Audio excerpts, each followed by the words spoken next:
Bem-vindos a essa aula, esse encontro. Hoje eu vou falar sobre uma questão do Enem 2025.1, também de direito civil, né? A gente já fez uma sobre direito civil, que causou uma certa polêmica aí.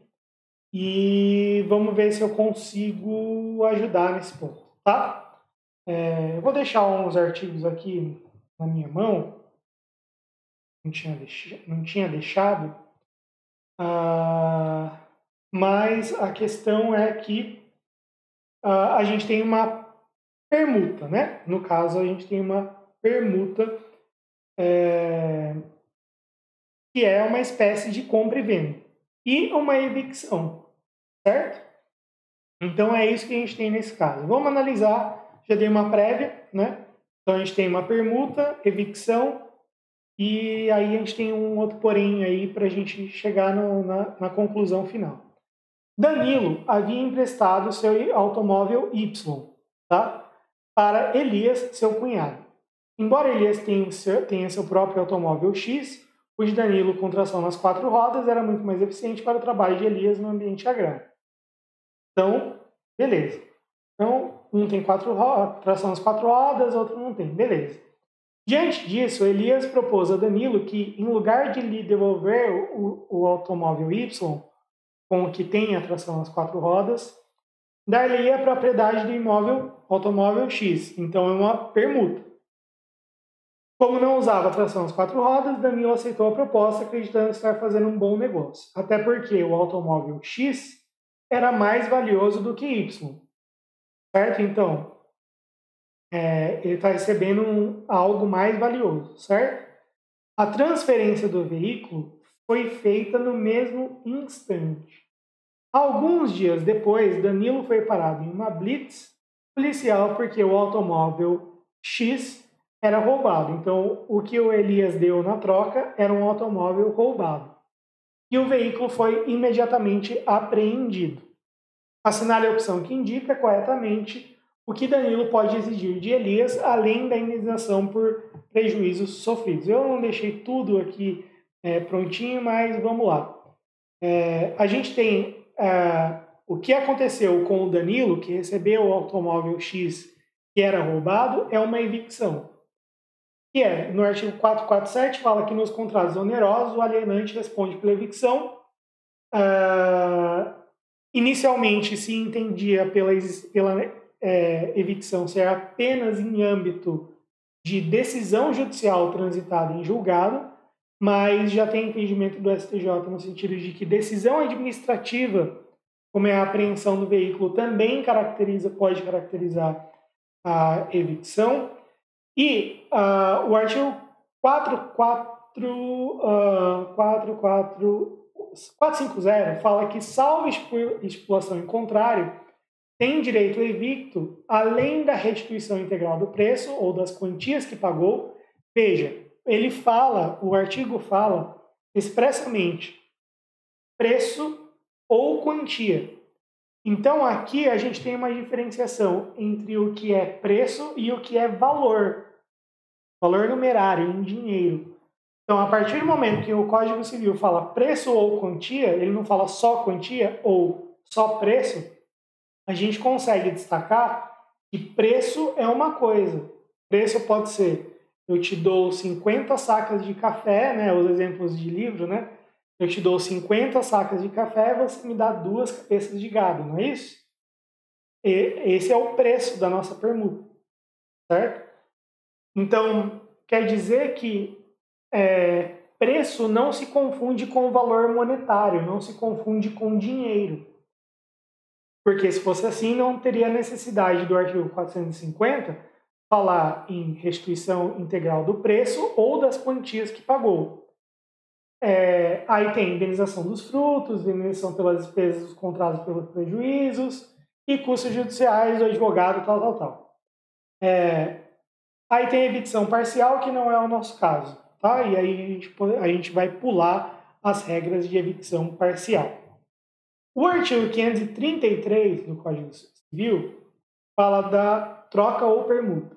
E aplica-se a troca as disposições referentes à compra e venda com as seguintes modificações. Salvo disposição em contrário, cada um dos contratantes pagará por metade as despesas com o instrumento da troca. Então, isso não interfere para nós. E a outra é aquela anulabilidade em caso de valores iguais entre ascendentes e descendentes. Quer dizer, para burlar a regra do 496, salvo engano, no Código Civil, faz-se uma troca com um valor, assim, eu te dou um automóvel, um imóvel de valor, eu sou ascendente, dou para o meu descendente um valor, imóvel de valor muito alto e recebo um imóvel de valor baixo. Bom, então a anulabilidade cabe nesse caso pela troca, pela regra específica de troca ou permuta. Então, essa regra aqui do 533, inciso 2, vai falar de uma disposição específica para evitar fraude na legítima e tal.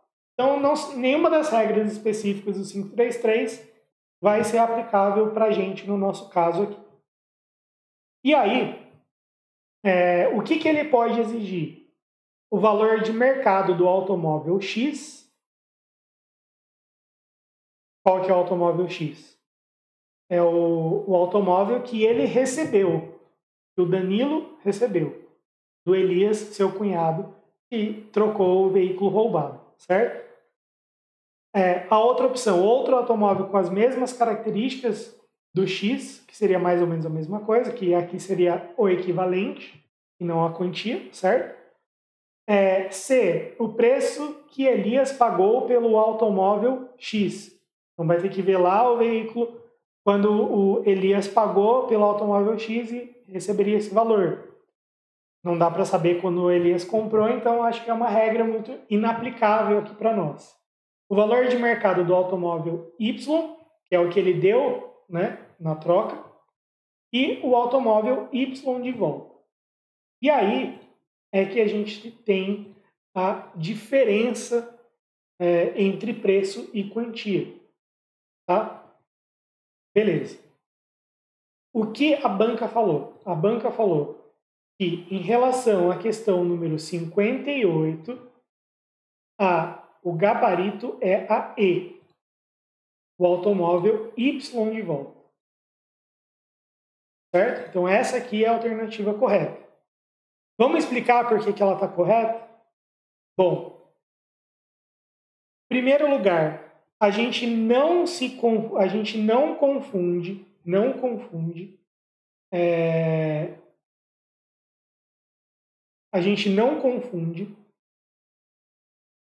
isso aqui com dação em pagamento, tá? O que aconteceu foi uma troca ou permuta e não dação em pagamento. Dação em pagamento é o seguinte: por um negócio jurídico você me deve 30 mil reais, certo? Aí eu sou o credor de 30 mil reais, certo? O credor não é obrigado a receber prestação diversa da que lhe é devida, mas ele pode. Então, o artigo 356 fala que o credor pode consentir em receber prestação diversa da que lhe é devida, que é a dação em pagamento. O artigo 359 fala que se o credor for evicto da coisa recebida em pagamento, então eu recebi, então você me deve 30 mil reais, eu recebo um automóvel no lugar. Se eu perder esse automóvel por evicção, restabelecer-se-á a obrigação primitiva, ficando sem efeito a quitação dada, ressalvados os direitos de terceiros. Essa disposição aqui não se aplica ao nosso caso concreto. O que se aplica ao nosso caso concreto? A regra específica de evicção e a ideia apurada do que é preço. Preço não é só valor. Preço é o que eu dou em cumprimento de uma obrigação. Então, se eu tenho uma obrigação de dar ou de pagar algo, isso é o preço. Então, salvo estipulação contrária, tem direito evicto, além da restituição integral do preço. O preço, nessa troca entre Danilo e Elias, foi o automóvel Y e o automóvel X. Se um dos dois perdeu o automóvel por evicção, ele tem direito à devolução do preço. Então, Danilo entregou o automóvel Y para Elias na troca. Se Danilo sofreu a evicção do automóvel X, então quer dizer que ele tem a devolução integral do preço, que é o automóvel que ele entregou, o automóvel Y, do qual ele era proprietário lá no início. Tá? Estou conseguindo selecionar aqui, mas é isso. Então, basicamente é isso. Esse é o motivo. Não se a disposição expressa do código não é pagamento do valor do equivalente ou da quantia correspondente ao valor ao bem, mas sim a restituição integral do preço. Tá? Beleza? Além disso, ele tem as outras opções, tá? Além da indenização pelos prejuízos sofridos. Então, quer dizer, a indenização fica para o outro lado. Se o veículo deteriorou, se ele perdeu o valor de mercado, etc. Isso é indenização pelo prejuízo sofrido.